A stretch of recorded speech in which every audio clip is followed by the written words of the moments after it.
अगर आप 10th और 12th बोर्ड एग्जाम की प्रिपरेशन कर रहे हो तो ये क्लास आपके लिए बहुत ही बेनिफिशियल होने वाली है, इसलिए don't skip the video. Relative pronoun who, हुम, व्हिच, हुज और दैट। ठीक है, और बात जो सबसे मोस्ट इंपॉर्टेंट है विद दैट, ठीक है, लिख लियो, वही मोस्ट इंपॉर्टेंट है, वो मोस्ट इंपॉर्टेंट।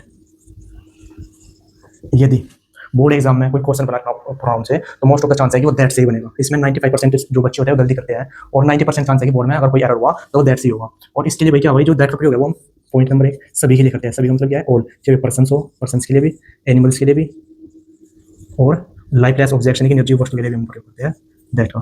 और इसके साथ में एक फॉर्मूला है जो सबसे मोस्ट इंपॉर्टेंट फॉर्मूला है, इसलिए हम ट्रिक है, ये फॉर्मूला भी नहीं है, एज सन, जो कि मैंने खुद की ट्रिक बनाई है, एज सन। तो एज सन एक ऐसी ट्रिक है, एज सन में 5 रूल कवर हो गए भाई, A S S O N, एज सन से 5 रूल कवर हो गए, जो कि मतलब दैट का तो बिल्कुल क्लियर 100% क्लियर हो जाएगा, सही, इसके बाद और कुछ नहीं। और जो यहाँ पे वर्ब भाई वो किस चीज पर डिपेंड करेगी, once we are going to clarify this thing कि जो हु वर्ब है या यहाँ पे सिंगुलर होगी प्लूरल होगी, जो इससे पहले रिलेटिव प्रोनाउन होगा वो देखना, उस रिलेटिव प्रोनाउन से पहले लिखेंगे भाई कि जो यहाँ पे नाउन या प्रोनाउन सिंगुलर या प्लूरल होगा उसके अकॉर्डिंग हम यहाँ पे वर्ब सिंगुलर या प्लूरल लिखेंगे। वो एक लगाता है, सेकंड में पूछ रहा है goes to school daily. Next example,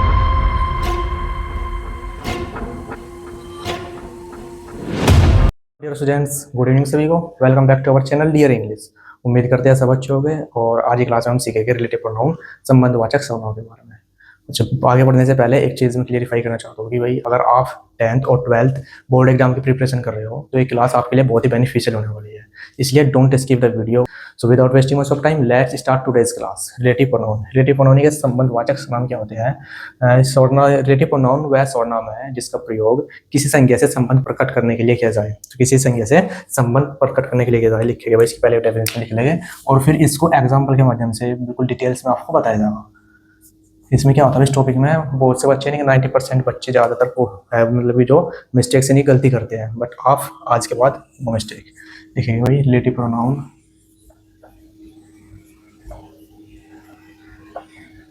relative pronoun वह सर्वनाम है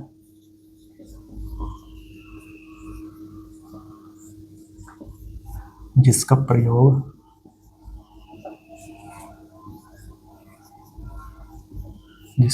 नाउन संज्ञा से संबंध प्रकट करने के लिए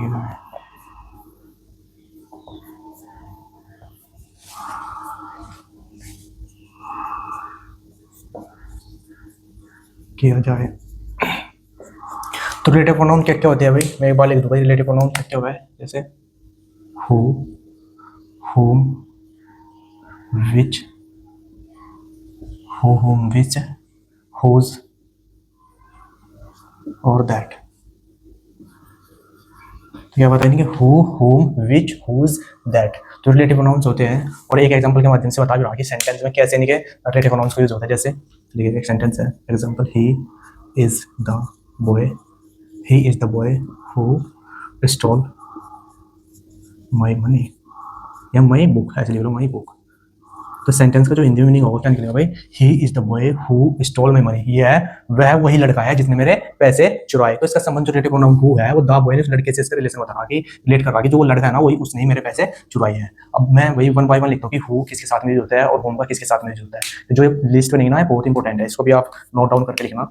जैसे भाई हम सबसे पहले बात करते हैं हु किसके लिए यूज करते हैं, हु पर्सन्स के लिए यूज करते हैं, पर्सन यानी कि व्यक्तियों के लिए। और जो हु का प्रयोग है वो नॉमिनेटिव केस में होता है। नॉमिनेटिव जब मैंने आपको बताया था कि सब्जेक्टिव ऑब्जेक्टिव केस प्रोनाउन, इससे पहले क्लास में यानी कि इससे 2 क्लास पहले बताया था मैंने उसमें कि नॉमिनेटिव केस यानी कि सब्जेक्टिव केस की तरह इसका यूज करते हैं हम, नॉमिनेटिव केस या फिर आप कह लोगे सब्जेक्टिव केस में इसका प्रयोग करते हैं। इसके बाद बात करते हैं भाई होम भी व्यक्ति यानी कि पर्सन्स के लिए यूज होगा, और जो होम का प्रयोग है वो हम ऑब्जेक्टिव केस में करते हैं,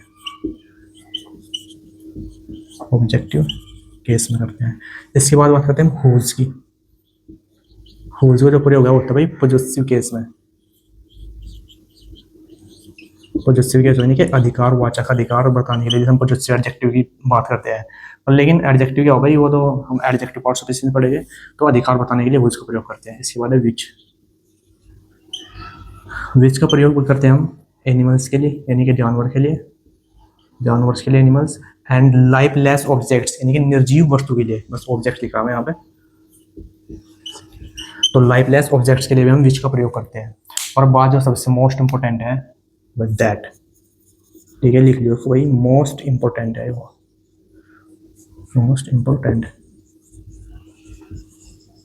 यदि बोर्ड एग्जाम में कोई क्वेश्चन बना प्रोनाउन से तो मोस्ट ऑफ द चांस है कि वो दैट से ही बनेगा। इसमें 95% जो बच्चे होते हैं वो गलती करते हैं, और 90% चांस है कि बोर्ड में अगर कोई एरर हुआ तो वो दैट से ही होगा।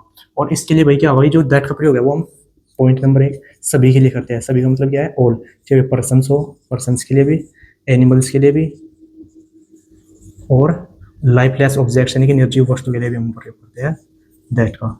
और इसके साथ में एक फॉर्मूला है जो सबसे मोस्ट इंपॉर्टेंट फॉर्मूला है, इसके लिए हम ट्रिक है, ये फॉर्मूला भी नहीं है, एज सन, जो कि मैंने खुद की ट्रिक बनाई है, एज सन। तो एज सन एक ऐसी ट्रिक है, इस एज सन में 5 रूल कवर हो गए भाई, ASSON, एज सन से 5 रूल कवर हो गए, जो कि मतलब कि दैट का तो बिल्कुल क्लियर 100% क्लियर हो जाएगा सही, इसके बाद और कुछ नहीं होगा। ठीक है, तो हम सबसे पहले बात करते हैं भाई हु यानी पर्सन के लिए नॉमिनेटिव केस में कैसे यूज होता है। पहले मैं बेसिक एग्जांपल के साथ समझाऊंगा और फिर इसके जो अच्छे खासे लेवल के क्वेश्चन है वे भी। और जब ये चैप्टर कंप्लीट हो जाएगा यानी कि दैट के करवाने के बाद में मैं जो प्रीवियस ईयर के क्वेश्चन है जो 2025, 24, 23 के, उनमें से भी जो अच्छे से क्वेश्चन हो गए उनको मैं सोल्यूशन में साथ के साथ ही कल की वीडियो में सोल्व करवाऊंगा उनको भी। इसलिए आप वीडियो को भी देखते रहिए, don't skip the video.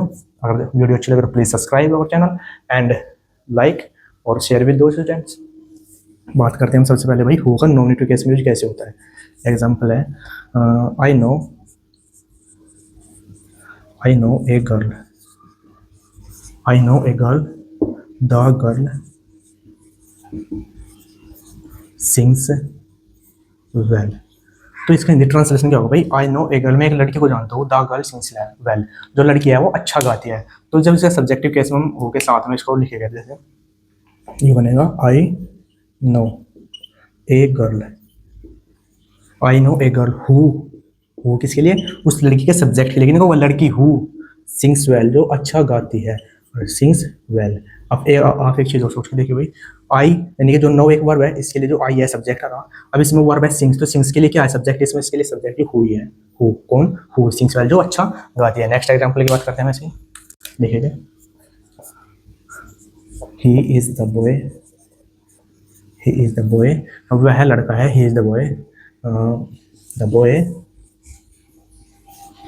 Boy is honest.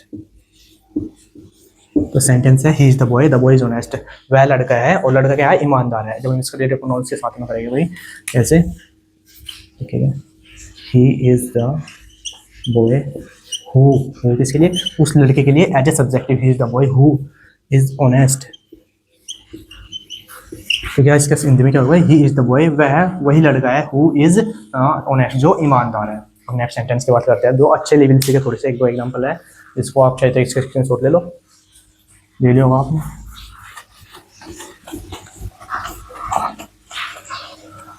जैसे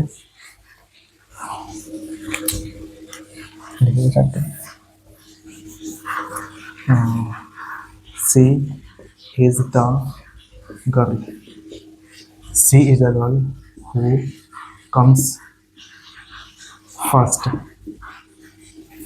इन द क्लास, ठीक है ना। She is the girl who comes first in the class, वह वही लड़की है, वह वही लड़की है जो कक्षा में प्रथम आती है। तो हु किसके लिए, हु यानी कि जो कक्षा में प्रथम आती है।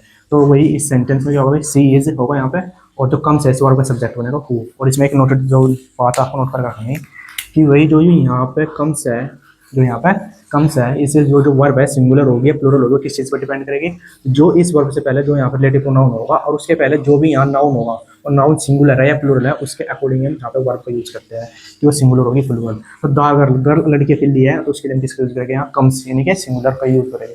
जैसे नेक्स्ट सेंटेंस देखते हैं भाई, नेक्स्ट एग्जाम्पल है these are the boys, these are the boys who fight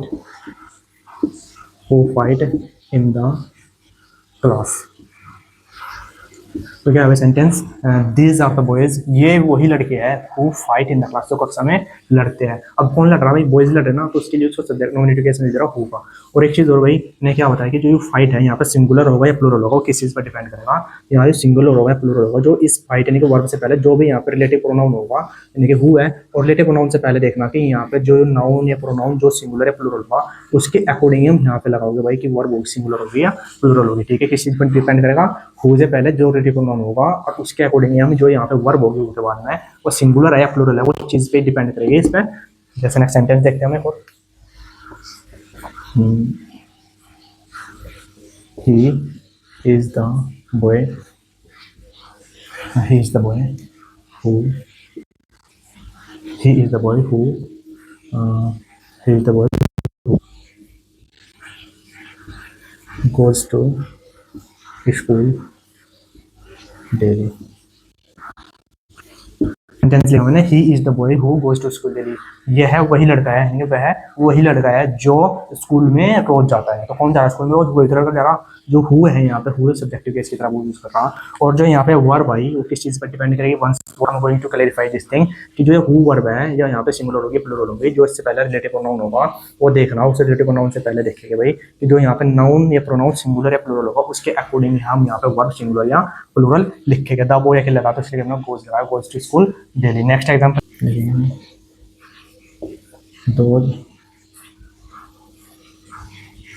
those are the students who make a noise in the class। क्या बताया मैंने कि 2000 द स्टूडेंट्स वे वही लड़के हैं जो कक्षा में शोर मचाते हैं। एग्जाम पॉइंट ऑफ व्यू से जितनी इंपॉर्टेंट चीज़ है वे हम तो करवाएंगे साथ के साथ में। और आई होप आज की क्लास आपको अच्छी लगी होगी। अगर आपको क्लास अच्छी लगी तो please like the class and share the video, share the class and subscribe our channel dear English. मिलते हैं नेक्स्ट क्लास में। Thanks for watching.